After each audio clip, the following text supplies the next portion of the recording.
युवा पत्नी और चोर की कहानी में आपका स्वागत है। सालों पहले एक गांव में सूरज नाम का किसान अपनी पत्नी के साथ रहता था। किसान बूढ़ा था, लेकिन उसकी पत्नी जवान थी। इसी वजह से किसान की पत्नी दुखी रहती थी।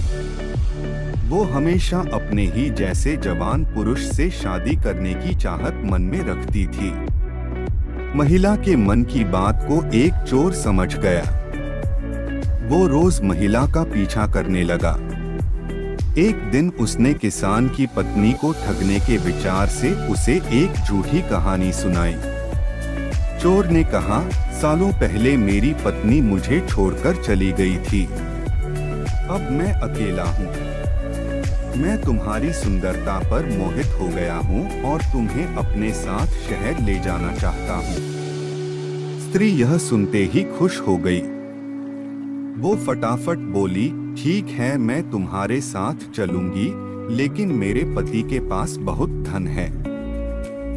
पहले मैं उसे ले आती हूँ। उन पैसों से हम जीवन भर आराम से रहेंगे। यह सुनकर चोर ने कहा कि ठीक है, तुम जाओ और लौटकर इसी जगह आना, मैं तुम्हारा इंतजार करूंगा। स्त्री घर पहुंची तो देखा कि पति गहरी नींद में था। महिला ने सारे जेवर और नकदी को पोटली में बांधा और चोर के पास चली गई। किसान की पत्नी को आते देखकर चोर के मन में हुआ, अब मैं बहुत जल्दी धनवान बनने वाला हूँ। बस अब इस महिला से पीछा छुड़ाने की तरकीब निकालनी होगी। तभी किसान की पत्नी चोर के पास पहुंची। उसके पहुंचते ही दोनों दूसरे शहर की ओर निकल गए। कुछ दूर चलने के बाद रास्ते में एक नदी मिली। नदी को देखते ही चोर को एक तरकीब सूझ गई।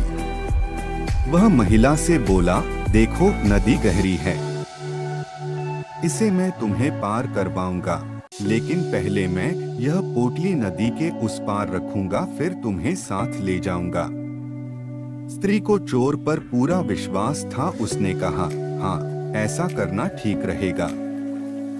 फिर चोर ने कहा, देखो तुमने भारी जेवर पहने हैं, ये जेवर भी तुम मुझे दे दो ताकि तुम्हें नदी पार करने में कोई बाधा न हो।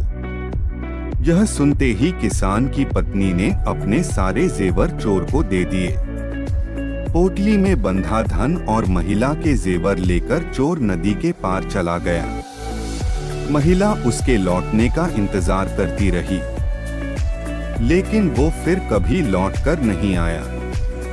अब महिला को बहुत दुख हुआ और उसकी आंखों से आंसू बहने लगे, लेकिन पछतावे के लिए तब तक बहुत देर हो चुकी थी। उसका सारा पैसा और जेवर लेकर चोर जा चुका था। इस कहानी से ये सीख मिलती है कि धोखेबाजी का फल हमेशा बुरा ही होता है। व्यक्ति जैसा बोता है वैसा ही काटता है। इसलिए कहा जाता है कि हमेशा हर रिश्ते में ईमानदारी दिखानी चाहिए।